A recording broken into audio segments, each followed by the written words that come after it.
I went to Cali once to visit, Yeah. and I loved it. Like, the only reason I didn't move to California is because my mom is here, and I need to be close to my mom, family, but primarily my mom. Geographically, you can't beat California, um, but the people are just better in New York. So realness. You think we're Cal- nicer? California, no, just real. We're What are you guys? we're comparing what's better, New York or Cali or the people. I'm gonna be biased and I'm gonna think New York all the way because like Yeah. I think New York people, they have urgency. It's Yeah. about where we're going, what we have to do, and get it done. Get it done. Better sound, huh? Yeah. Hey, listen, thank you so much for coming. The city of New York, Boricua from the Bronx.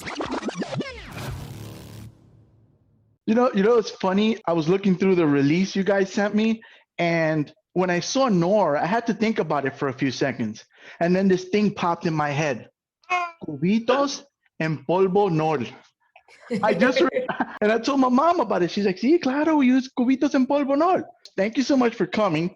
I appreciate you, taking the time and stuff. I'm supposed to tell you this, right? My sister made me promise that she loved you, and when they see us, she said that portrayal was phenomenal. I haven't seen the movie yet. I'm afraid to see the movie because I know I'm going to be really angry.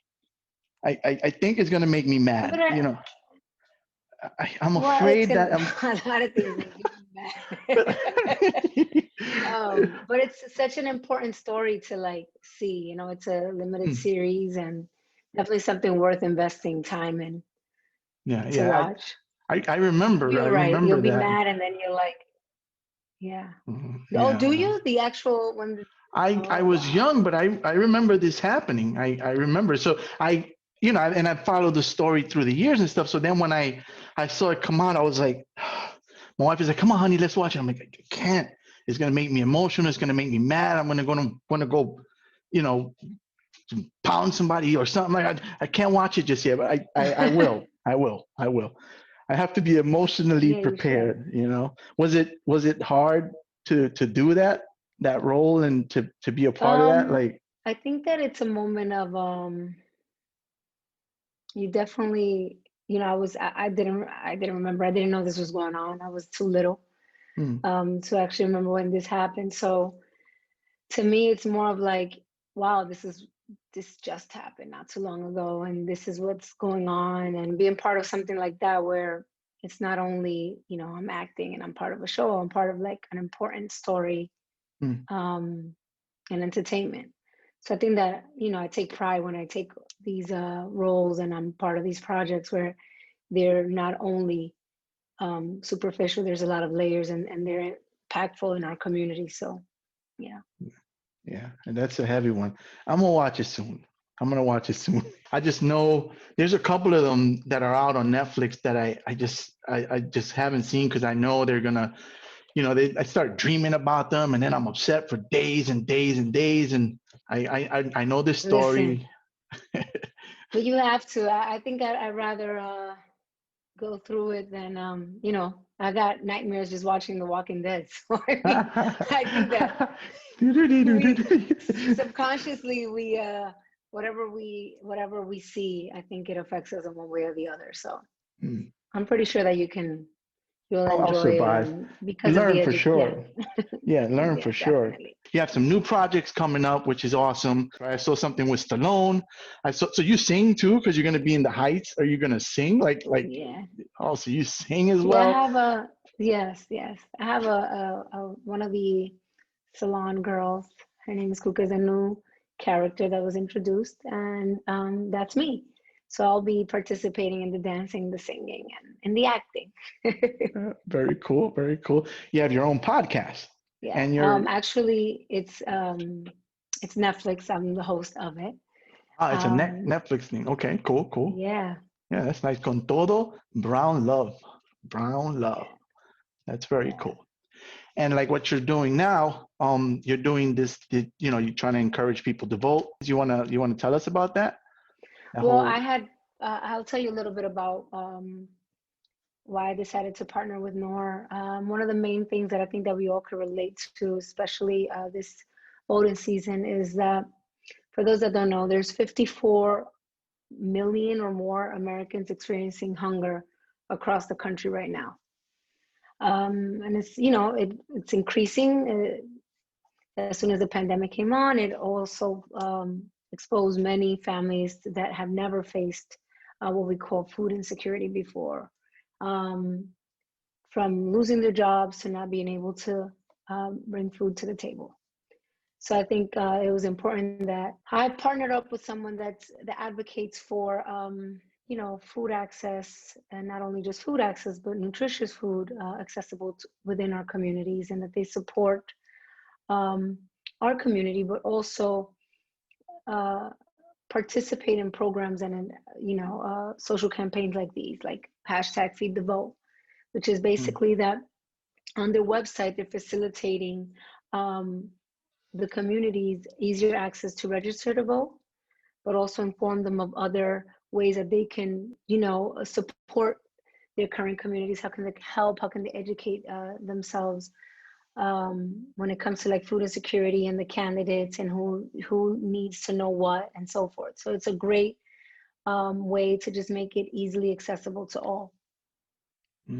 And I'm sure you've noticed a lot of people are out there voting. Like I've tried to go during my lunchtime, and the lines were so long, I had to come back to work. Yeah, so that's great to see. Like I haven't been able to vote. I'm going to try again later.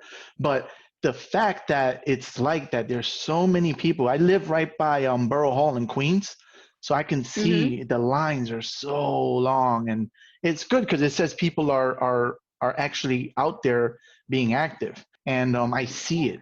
I see it. Well, I think that when it comes to like politics, right, and voting, I think when it comes to food access and what we want change in, where we want our communities to focus more on, I think the important thing is to exercise a right to vote. So, I mean, when we speak about food access, for example, this isn't just an aid issue. This is a government issue. And so like people sometimes ask, well, how is this relevant to like voting? Well, in order for us to see the change within our communities, we have to vote. It's been proven.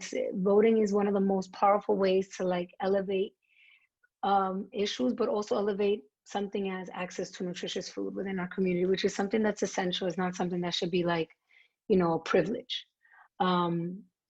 And so I think it's important that we understand that this is just not, access to food is a bipartisan issue. So it's like we have to create consistent access to nutritious food regardless, and it should be available. It should be accessible, available, but also affordable, right? Key. That's the key. Yeah. Because you can get the cheap McDonald's, but you can't get the kale. No, you need to ensure that we're getting quality. I mean, it trickles down and affects us in every which way. And no, this is not about,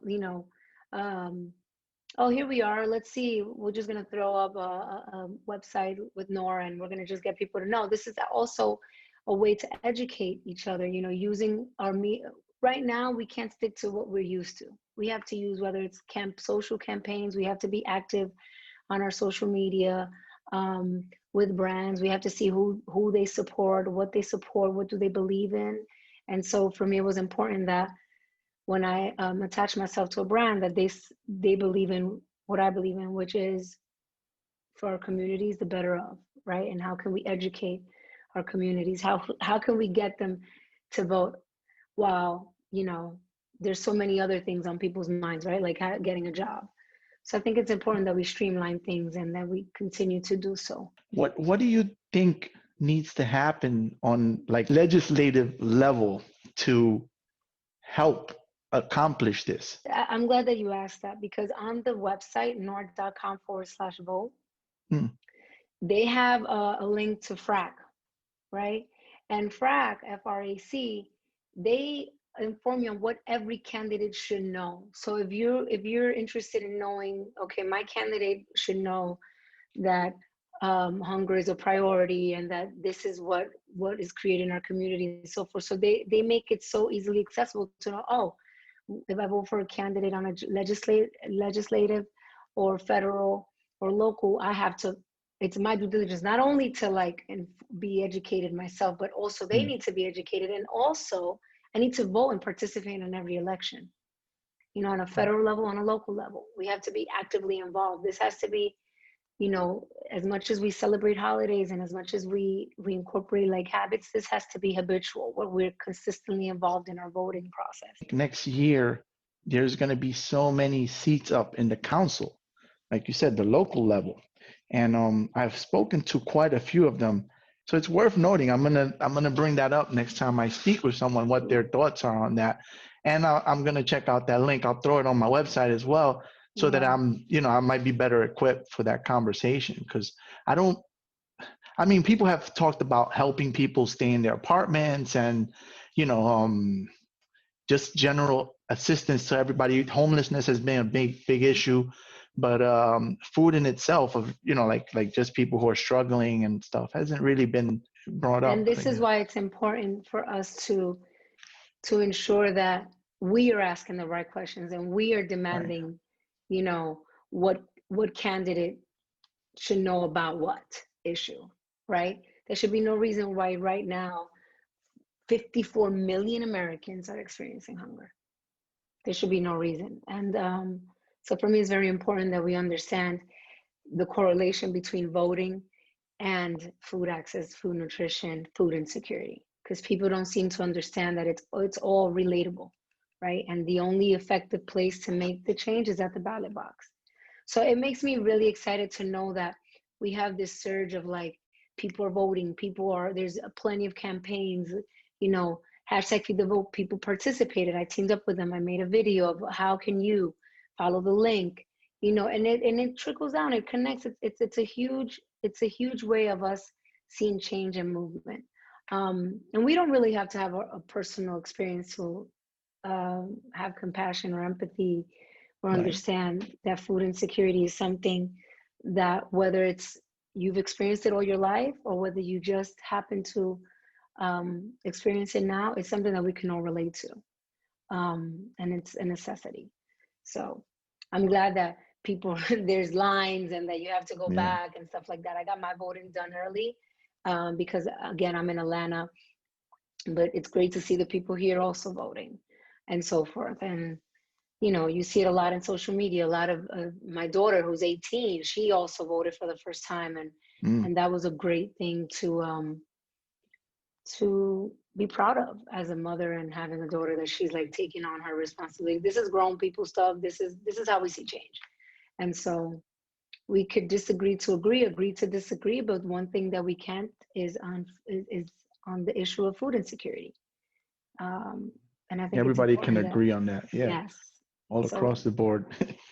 So it's definitely Feed the Vote has elevated the access to nutritious food and the issue this election season by having NOR.com start this whole campaign and making it accessible to people in 8 different languages. I mean, there's so many things that have been put into place with this whole campaign that I'm really excited to see the outcome in November.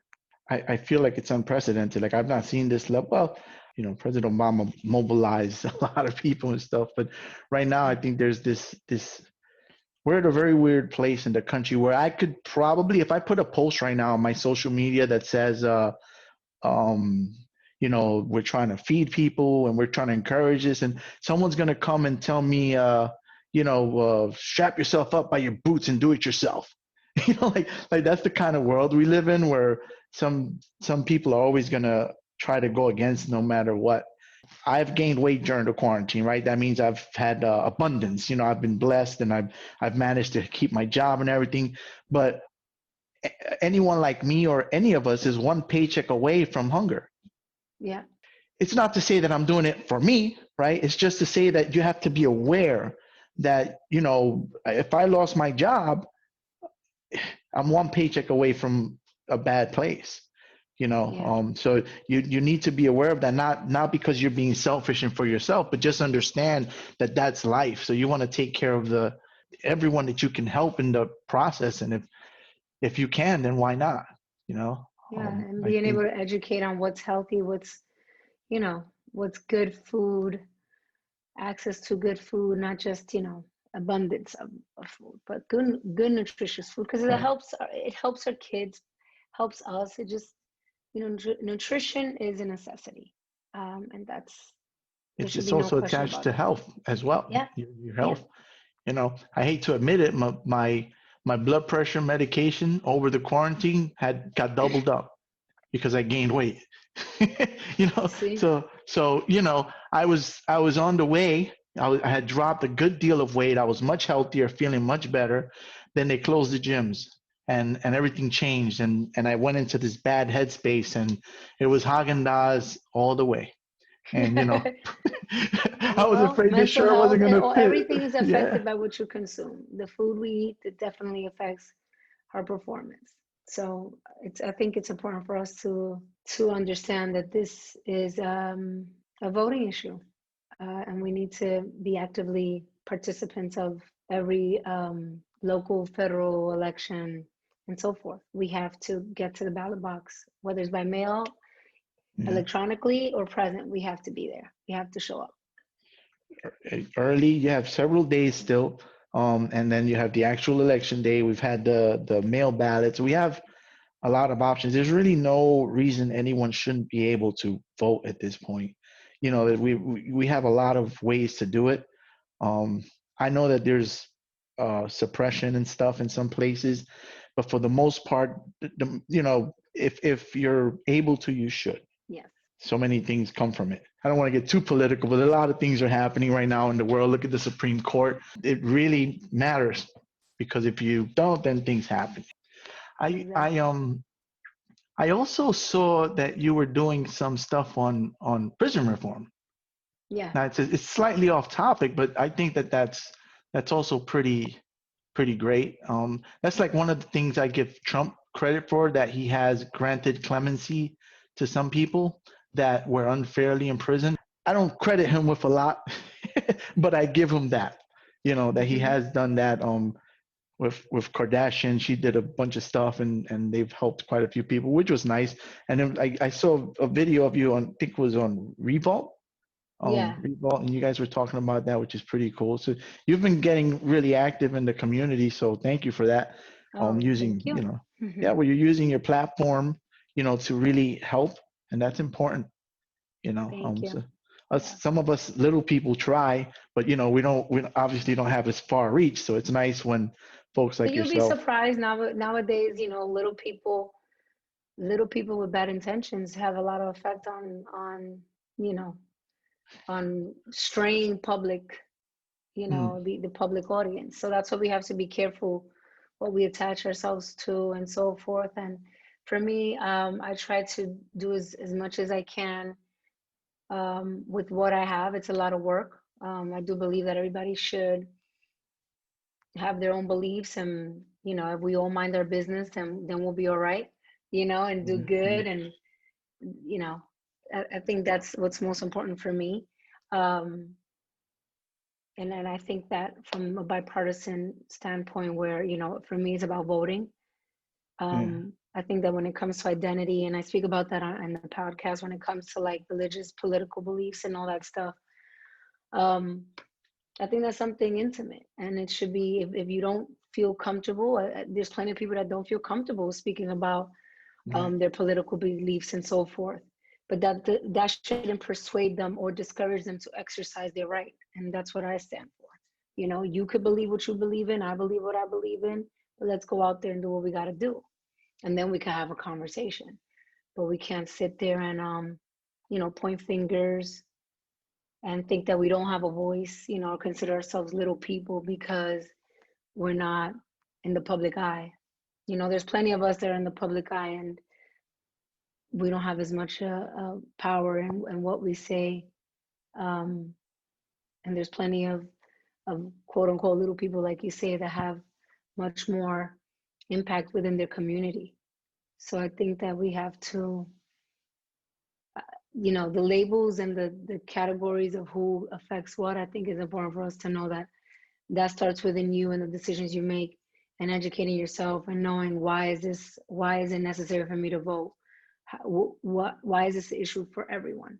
why is something like food insecurity an issue for everyone? Because it doesn't matter what we believe in, we all need food, right? And we all need good food.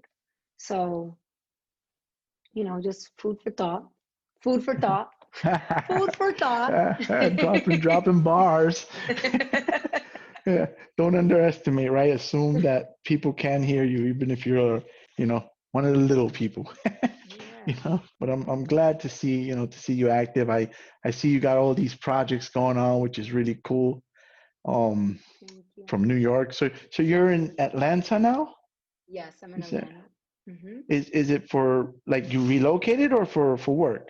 No, I'm working on a film with Sylvester Stallone called Samaritan, which I started before COVID, and now we're resuming in towards the end of the year. So I'm finishing that up. I've been able to work on other projects along the way, which I did post it recently. I was able to narrate a book and then also narrate one of the garbage pail kids, Ah, Babbling Brook. So I'm ah, Babbling Brook. That was fun. And so there's other two things but that I can't release. I'm right, like, right, I don't remember what is it that I could say, what is it that I yeah, can't yeah, say. you're being There's careful. two. I get you. I I'm get you. definitely doing some more vocal work, voiceovers and animation. And I'm also working on music. I'm songwriting and I'm learning the keyboard for production and doing my own thing and stuff like that. That's what I've been doing. It's very cool. Yeah. It's what, I mean, you're an artist. It's what you do. You create, and you're always gonna try to create in different avenues, and it's just a form of expression. It's like Zumba. I teach Zumba, right? Zumba now is my form of expression. It used to be poetry and doing like hip hop, and we lost the open mics, right? And I said, okay, you know what? I could do Zumba online, So I've been trying that, trying different See? things. It's become my form of artistic expression is, Zumba. Ooh, ooh, like. You always have to find that artistic outlet. And one of them is to be grown and do what you got to do. Mm-hmm. So, No, I'm actually dressed. Like I'm gonna try again and see if I can get in there because I think today in New York it's open till 8, so I have mhm. time. Which is nice. I definitely wanna. I want to do it now. During the early voting. I don't want to wait, and I don't want to do it through mail-in. I want to physically go in and do it. I don't know, Yeah, just feel more comfortable that way. You know. yeah, yeah. Yeah, because I had to mail it in, but I was like, yes, I got it done. yeah. Got my confirmation, so I'm good. Like you said, grown people stuff. My son to vote. So yeah, get in there and vote. I can tell you what I want you to do, but I'd rather you kind of you can come to me for advice and ask me questions. Don't dictate who to vote for or what to do. Like I don't really want to do that. I've never enforced my beliefs or my views and stuff. I kind of want to give him the tools to make his own decisions. Which You is know, what, which is vote. what Yeah. usually is most successful, right? Yeah, like I hope so. I've been very like he'll ask me, "Do you believe in God?" Which is a very, from my perspective, a very subjective question, and Yeah. I didn't want to push him in either direction, so I kind of just have a general discussion. Hey, I believe in spirituality. I believe in good. I believe in there may be a God. I don't know. That's my true answer. I don't know. But I can't tell you yes or no. That's the conversation you have to have. And, like in general, that's how I am with him. His mom doesn't like that very much. She's Dominican too, by the way. She's from Santo Domingo. And she's like, Ángel, tú tienes que decirle a él el camino que tiene que coger. And I'm like, but I don't think that way. I want him to, I'll give him guidance, but I want him to kind of find his way, not go Angel's way or Eileen's way. And she likes to have a real influence. So we've butted heads on that in terms of our philosophies on that. She said, tú eres muy liberal, tú deja que él piense lo que quiera, que haga lo que quiera. Like I want him to, I'm not always going to be there to force him to do what I want him to do. No, I You think know, that the key is the tools, right? Here are the tools, vote, and then, we can have a discussion after. But I think it's important that we have the tools and that we can make our own decisions. And because if that was the case, then why would we have all these campaigns and like access to these links and what our candidates should know and like have all these election moments, whether locally or federally? Like we need to make sure that we provide the tools and that people have the ability to make their own decisions. So, do you remember when was the first time you voted? yeah, it was 4 years ago. It was my first time voting because I was a resident, had a green card, and then I became a citizen. And so that's when I was allowed to vote. And I was super excited. I was like, yay! Yeah, I can imagine. Yeah. At that point, that's a lot of us would take it for granted if we've always had something like, like you just have it, right? You don't think about it. Oh, I can vote. Yeah, big deal. And then you don't do it, but you're, it's a right not used and it's wasted at that point. And then, you get it 4 years ago, you remember it and stuff. It's important. People, a lot of us don't realize that, how important it is. Definitely. Well, is there any information you want to throw out there other than what you've given that you'd want the listeners to know? And, I think we should just give them the website one more time. Okay. Which is, let's make our voices be heard, ladies and gentlemen, to the audience. The website is nor.com/vote. That's nor, KNORR.com/vote. And if you're already registered, they have the USDA website as well to support other food programs. And then you can go on FRAC to see what your candidate should know about hunger. And also you can advocate for food insecurity through Feeding America. Awesome. Thank you. Thank you so much for coming. Angel. Thank you for all the information. And I look forward to seeing you in all the upcoming projects. And I really appreciate you coming on. And thank y'all in the chat box. Have a good one. Okay, guys. Stay safe, everybody, okay? Bye. All right, take care. Thank you. You're welcome. You are listening to the NYC Talking podcast. www.nyctalking.com. Please like NYC Talking on Facebook.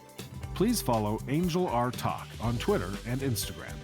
We are NYC Talking, the realest lifestyle blog ever. Thanks for listening.